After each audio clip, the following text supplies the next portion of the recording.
So what I need you to understand is, if you get a question where you had this the data two sets of data for the same guy. You see, we had him for 2009, and we had the number of students that attended French night in 2010. So we've got two sets of data, and if they ask you to use a diagram to illustrate, sometimes they will not tell you what diagram to use. They'll just say use a diagram. Now, you should know that this is a comparative bar chart that they want. Okay, you don't try a pie chart for this type of question. It is a comparative bar chart. I have to make sure you understand that because it's so important.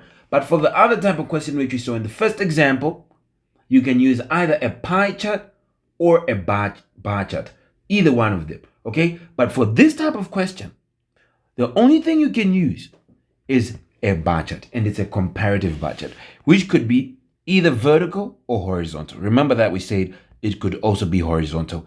And if you know that, then that means that I can put male students, female students, male adults, female adults on the y-axis, and then my bars will be coming like this.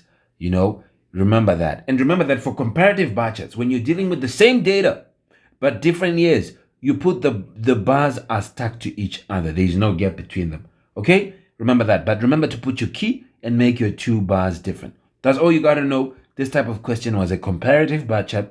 Here's an example of one, and you'll be good to go. Okay, bye. See you in the next video.